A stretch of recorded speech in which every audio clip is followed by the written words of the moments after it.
I have been lucky in my life to have visited many countries in this world, and I have found everywhere that people are fundamentally the same: good-natured, good fun, and proud of their home country. What is different are their cultures, which is wonderful, as variety is the spice of life. And talking of spices, I have found everywhere on the planet food and drink is sorted. If you're not eating and drinking well, you're just not doing what the natives are doing. However, different cultures can lead to different national obsessions. And in the case of the Italians, it is an absolute passion for engineering. Only the Italians could have invented an art movement glorying in the aesthetics of machinery and technology. And come the space age, Italy is all over this new manifestation of humanity's technological adventure. You can see the Italians' passion for spaceflight in the International Space Station. These are the parts of the station that were made in Italy. So given this Italian passion for spaceflight, an Italian space movie should be of interest.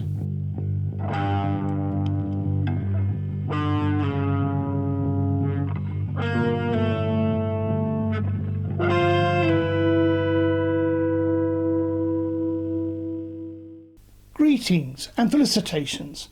I'm Mark Hempsall, the rocket scientist of the title, although this is a bit misleading as the term is meaningless, and what I actually am is an astronautical systems engineer.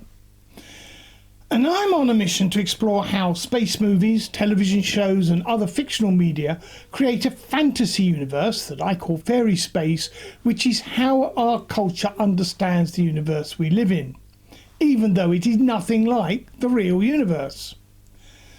Now, most of the offending space fiction media comes from America, which is why it dominates this channel. But in this particular video essay, I'm going to look at an Italian offering entitled Assignment Outer Space. In Italy, this was released in 1960, so culturally it was of the late 50s period, dominated by low-budget B-movies, where spaceflight has the reality of Sputnik in the public consciousness, but there are no anchoring images or astronaut experience to inject any realism. It was released a year later in America, double-billed with American low-budget B-movies. And it was the first film of director Antonio Margheriti. He was also the co-writer of what I shall, with some reservations, refer to as the screenplay. He went on to a career of 56 films, and as you can see from the titles, they cover a wide range of genre. None stand out as cinematic classics, but he was clearly making a good living. The many English titles showed that the main objective was to sell films in America. And this was certainly the intent behind Assignment Outer Space. We can see this partly because it was made in English, but also from the cast. The lead is a chisel-jawed American actor Rick Von Nutter, playing a journalist. 5 years later, he played James Bond's American counterpart Felix Leiter in Thunderball. Another piece of trivia is that he married Anita Ekberg, inducing commandment-breaking levels of envy amongst her many fans. Another American lead was Archie Savage, a talented actor and one of the pioneers of modern dance. I cannot think why he didn't have a bigger career in Hollywood. The film very nearly gave him the distinction of being the first black astronaut depicted in film, but he was pipped to the post by a mere 6 months by Julius Onongwe in the Polish East German film The Silent Star. The obligatory crumpet was recruited locally. This was the third film for Gabriella Faranon, and although she made a few films after this, her main career was as an Italian television announcer and presenter. The fourth lead actor was some English guy called David Montresor, who, in an unwise burst of unbridled optimism, put acting on his resume. So what we have here is a space fiction equivalent of a spaghetti western. Macaroni sci-fi, if you will. Now, there are a couple of spaghetti westerns that were really good, but given over 600 were made, according to Wikipedia, I wonder if there's a little bit of the infinite monkeys on typewriters effect going on. If we look at the totality of 1960s European films made in English with covetous eyes looking over the Atlantic, we are talking in the thousands. But only 7 of these were made by the acknowledged genius Sergio Leone. The rest were made by the likes of Antonio Margheriti. So, does his debut movie hint at a potential future greatness which we now know was never realised? Oh, well, the simple answer is no. Let's start with the story and the script, which are largely divorced from the budget. It just takes inspiration, talent and time. And this screenplay, for which Mr. Margheriti takes some responsibility, doesn't have any of these magic elements. The whole point of stories is to explore how humans react and change in response to the events that occur in the plot. Events happen. The network of characters respond, creating new events which alter the network of characters, triggering further events, and so on. The point being that when the story ends and a character performs some heroic action, or a couple fall in love, or whatever, we understand how it happened. In the best stories, we follow every character arc, we live with their changes, both the internal changes and the external with their relationships to each other. Now, I don't keep score on such things, so I'm not going to say that this is definitively the worst story I have ever experienced.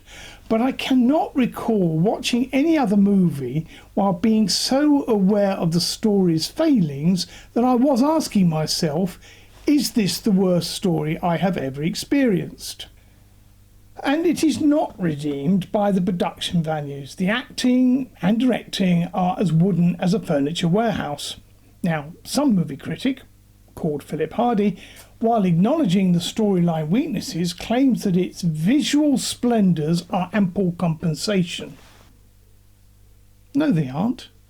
While acknowledging the film does get a B for effort in the effects department, it is definitely way short of a mind-blowing visual feast. The low-budget sets and effects are very evident throughout. In short, this film has almost nothing by way of redeeming features, and I would argue that there are definitely many better ways to spend 1 hour 18 minutes. And judging from the IMDb and the popcorn meter scores, the wider audience agrees with me. But of course we must also consider its contribution to the perpetuation of the Fairyspace myth, because, and spoiler alert here, this is pure late 50s Fairyspace. Well, let's start with the opening of the movie. Ray Peterson reporting. Dateline, December 17th, year 2116. Spaceship Bravo Zulu 88. Destination Galaxy M12. This puzzled me, as M12 is not a galaxy, but a globular cluster within our own galaxy. The consensus of the confused commentators seems to be that the destination is an unnamed space station in the outer solar system whose precise location is never clarified, and that it is observing the not a galaxy M12. Why they need to be so far away from the Earth to make such observations is not addressed. And while the precise location is uncertain, we know it is a great distance because the crew need to use hibernation to reach it. Although hibernation is never needed again to reach a Martian moon and then Venus and then return to near Earth space. So we have here a typical Fairyspace complete ignorance of space geography, a problem Hollywood still has to this day. It's as if we have a movie that is set in America, that starts in New York, then the cast then walk over to Los Angeles in an afternoon, and then over to San Francisco, dropping by Chicago on the way. The distortion in this film, and indeed many others, is far worse than this. And imagine if you'd never visited the USA and you planned your visit on the basis of such nonsense. Well, that is precisely what is happening to humanity's efforts to get into space. When I saw the space station, I was a little surprised, as it has a superficial resemblance to a space colony concept that I have published. This design followed up work from Al Globus and is intended to maximise the livable surface with artificial gravity for a given amount of material. So it applies to large settlements of thousands up to millions of people, not small outposts. But the resemblance here is just a coincidence and misses the key point. My colony has 2 cylinders whose geometry allows them to spin stably, and then they counter-rotate to control the system's overall angular momentum. The outpost in Assignment Outer Space has just 1 long cylinder, which is not a spin-stable configuration. I guess they were just trying to be different, but the more traditional wheel depicted in other films is based on real physics and makes more sense. I find this a common effect when introducing a new concept design. Someone is bound to point out some similarity with some science fiction spaceship, as if I was clearly just copying the real genius of some film's art director. But it never is. The real designs are solely the result of finding solutions to engineering problems. There is almost no scope for aesthetics. Movie spaceships are just a sculpture from the art department, and they are all aesthetics, trying to invoke a spaceship. And the only engineering concern is, can it be made into a marketable toy? And once again, we're running into the infinite monkeys with typewriters issue. There are so many fictional art department spacecraft from over a century of space movie production that any real design will always have some resemblance to at least one of its fictional brethren. This is an important conclusion with more general applicability. Any alignment of Fairyspace with real space is just as likely, if not more likely, to be due to mere coincidence than any conscious understanding of the real universe. And talking of art department spaceships, what about the ravioli rockets in this film? Well, the main spacecraft is a classic mid-50s Von Braun winged launcher, a rocket that was suspiciously readily available as a plastic kit. Right at the start, we see its 2 lower stages separate, and when we get to the space station, it is just the 3rd stage, complete with utterly pointless wings. Okay, so far so good. Yet when we next see it being refueled, it seems to have miraculously acquired some new lower stages that just need filling up with some of the good old jungle juice.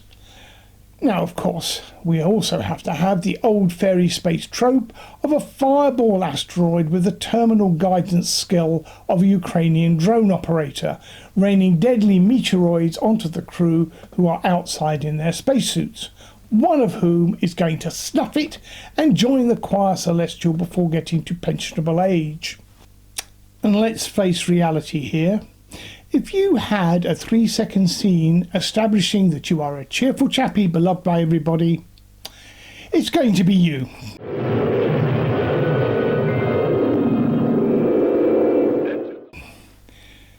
So, this is not a good film in any respect and left me with a bit of a puzzle. In past videos I have analysed, we have seen many early fictional space media that inspired national astronautical communities. Germany had Frau im Mond and the later media success of Von Braun in America. Britain had Dan Dare and its expansive story world. Russia would have had Cosmic Voice if it hadn't banned it, but they did have an active community inspired by Konstantin Tsiolkovsky. And the USA had Destination Moon, and maybe even Conquest of Space for those engineering brains that can suppress its aesthetic functions. And in France, if you want to signal your commitment to the spaceflight religion, you have a lapel badge of the Tintin rocket, which is actually more sensible than it first sounds. But I now realise I have no idea what inspired the first generation of Italian astronautics. I am pretty sure it's not this made in English for the bottom of the American market offering. Yet of all the European nations, Italy is probably the most passionate and enthusiastic about spaceflight. For example, the Italian branch of the British Interplanetary Society, yes, there is one, is probably the most active group in the society. So where does it come from? I don't know yet, but I suspect there's an interesting rabbit hole to go down here.